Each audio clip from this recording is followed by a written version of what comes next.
Hi, ik ben Tom Lasting, Beursbox.nl. Ik ga het hebben over Rusland en Oekraïne. Want Rusland heeft behoorlijk boter op haar hoofd. Geen nieuw bericht uiteraard, maar nu is het toch wel heel duidelijk geworden dat ze dat hebben. Noord-Korea heeft namelijk aangegeven dat ze soldaten naar Oekraïne gaan sturen. En het lijkt erop dat het in Donbass gaat zijn. En het ziet er ook naar uit dat het grote zomeroffensief wat de Russen hebben aangekondigd ook daadwerkelijk in Donbass zal zijn. En Noord-Korea komt daar helpen. En dus de boter op hoofddeel is natuurlijk dat Rusland ongelooflijk aan het zeuren is over er mogen geen NAVO-soldaten in Oekraïne. Dat is een lijn te ver, een stap te ver. Maar ondertussen heeft Rusland er geen enkel probleem mee om dus het Noord-Koreaanse leger wel uit te nodigen om daar te komen vechten. Dus die rode lijn van de Russen, ja, die verschuiven ze gewoon zoals ze dat maar willen. En ze kunnen niet zoveel meer, die Russen. Nou, wat we de laatste dagen hebben gezien is dat de Oekraïners nog maar 3 tot 4 tanks per dag weten te vernietigen. Hoe komt dat? Nou, ik denk dat het komt omdat Rusland bijna geen tanks meer heeft om nog in te zetten aan het front. Ze zijn er nog wel, die tanks, alleen ja, ze moeten wel naar het front toe. En de tanks die ze inzetten zijn redelijk oud al. Dus ze worden niet ingezet, die tanks. Nou, dat is niet vanwege het feit van ja, we houden ze achter. Het is gewoon een feit van ze hebben ze niet meer. Niet meer aan het front. Wat we wel zien, en dat is echt wel van belang, is dat artilleriestukken de laatste week zo'n 40 gemiddeld per dag aan Russische kant vernietigd worden. En dat is nog zonder de artilleriestukken die de Russen zelf vernietigen door die Noord-Koreaanse granaten die af en toe in de loop ontploffen. Dus er wordt keihard gewerkt aan het feit dat de Russen nog steeds het artillerieoverwicht hebben. Daar wordt echt wel hard aan gewerkt om dat weg te nemen. Een ander punt is dat de luchtafweer in met name de Krim ook keihard wordt aangepakt door Oekraïne. En dat heeft alles te maken met die F-16's die echt wel gaan komen. Maar ja, het duurt en het duurt. Wanneer komen die dan eindelijk? Maar ja, zover is het dus helaas nog niet. Maar de luchtafweer wordt gewoon constant aangepakt. En dat is een goede zaak. Zelensky heeft bekendgemaakt dat er in ieder geval 30 raffinaderijen in Rusland zijn aangepakt de laatste maanden.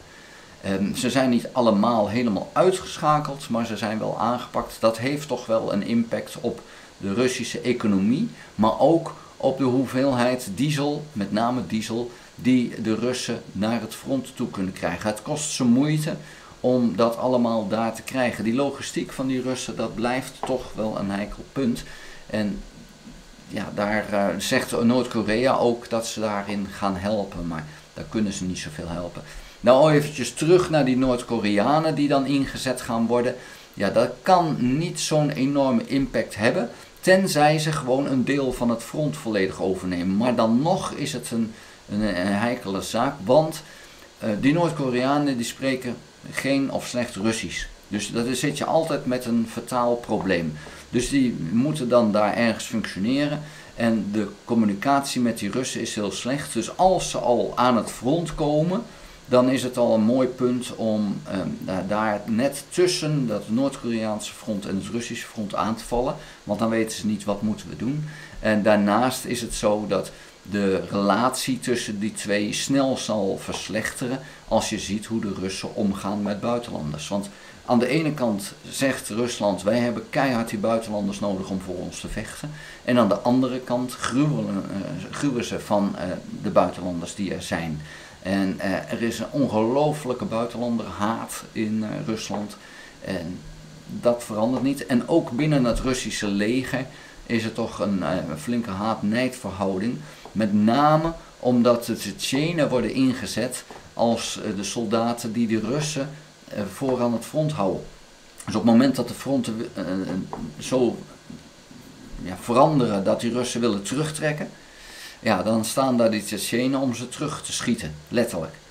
Dus ze mogen niet terugtrekken, die Russen. En de Tsjetsjenen doen dat. Die relatie tussen de Russische soldaten en de Tsjetsjenen is mede daardoor heel erg slecht. En ja, daar gaat een keer ontploffen, daar kan je gewoon de donder op zeggen.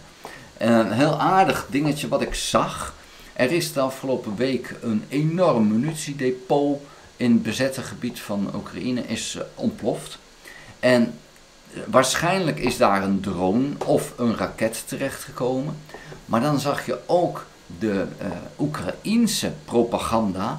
En dat is dan leuk om te zien. Die had het over Russische eenheden die uit boosheid dat munitiedepot in de fik hadden gestoken en in opstand zijn gekomen. Pure Oekraïense propaganda. 100%. Maar die wordt dus ook gespuit. En ja, dan moet je kijken, ja, wat wil je dat geloven? Nou, er zijn mensen die willen dat heel graag geloven, dat het Russische soldaten, dat die in opstand komen en alles. Daar is, wat mij betreft, geen bewijs van. Totaal niet zelfs. En natuurlijk zijn er wel soldaten die weigeren om nog te vechten. Nou, die gaan dan een kerker in en die komen er zeer waarschijnlijk niet meer uit. Maar meer dan dat is er tot nu toe feitelijk niet. En dat munitiedepot, ja, dat is gewoon geraakt door een raket of een drone. En dat is in de fik gegaan en dat is blijven ontploffen.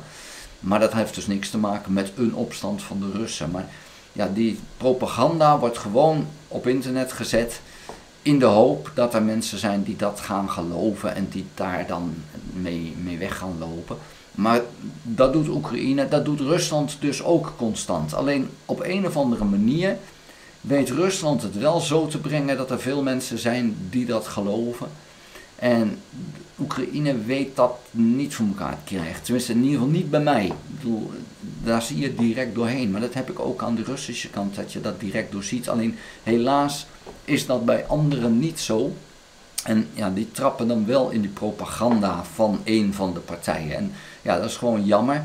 Dus probeer altijd te zoeken van, hey, is dit wel reëel en kan ik dit geloven? En ja, dat moet je ook bij mijn video's doen en kijk het ook na. Zoek verder. Als ik iets vertel over een munitiedepot wat in de fik is gegaan, wat dagen heeft gebrand, zoek dan eens op internet of je dat kan vinden of dat echt zo is gebeurd. Als ik het heb over 3, 4 tanks die vernietigd zijn de afgelopen week, iedere dag, ja, ga dat eens nazoeken of dat ergens bevestigd wordt dat dat zo is. En ik ga daar niet een lijst van geven van hier staat het en daar staat het, want dan breng ik die bronnen alleen maar verder in de problemen, want dan gaan die trollen daar ook nog eens een keertje zitten vervelen. Dus dat gaan we zeker niet doen. Deels is het zo als ik een video maak dat de Russische trollen echt vanuit Rusland dat die daarop reageren. En deels zijn het helaas ook mensen in Nederland en België die Russische propaganda helemaal geloven. En dus denken van ja, wat ik hier zeg is onzin. En ja, ik probeer dat toch echt wel te voorkomen. En ik sluit niet uit dat het soms niet helemaal klopt. Maar dat kan dan omdat je ja, een schatting moet doen. Kijk, die tanks ook. Er worden aangegeven, er zijn er 3 of 4 zijn er vernietigd. Ja, dat kan ook 2 zijn, het kan ook 5 zijn. Het kan dubbel geteld zijn, maar ze kunnen er ook meer hebben vernietigd. Dat ze dat niet kunnen bewijzen. Ja, whatever. Maar ongeveer. Het geeft het zo aan. En ik neem niet de minste bronnen daarvoor. Het zijn toch wel bronnen die zich bewezen hebben dat ze daar redelijk goed in zijn om dat in te schatten. Want realiseer je, ieder verliescijfer is een schatting. Als een tank ontploft, ja, dan weten we dat is 1 tank. Maar is die 1 keer geteld of is die 2 keer geteld? We weten het nooit 100% zeker. En hoeveel mensen zaten er in die tank? Zijn er nou alleen de chauffeur omgekomen? Is er iedereen eruit gekomen? Of zijn ze alle 3 of 4 omgekomen? Dat weet je dus niet. En dan moet je dus een schatting doen van oké, die tank is geraakt, ontplofte direct. Ja, dan is normaal zo dat er 3 mensen in een Russische tank zitten. Dus dan tel je er 3. Ja, dat is dan de schatting. En dan moet je het uiteindelijk mee doen. En zo werkt dat nou eenmaal. En Rusland geeft zelf geen verliescijfers aan. Oekraïne doet dat ook niet. Oekraïne geeft wel de schattingen aan de Russische zijde wat er verloren is. En doen dat heel secuur. Dat moet ik wel zeggen. Er zijn onafhankelijke schattingen die daar redelijk bij in de buurt komen. Rusland geeft ook schattingen aan. Maar die zijn zo overdreven dat je al direct weet van ja, dit kan gewoon niet waar zijn.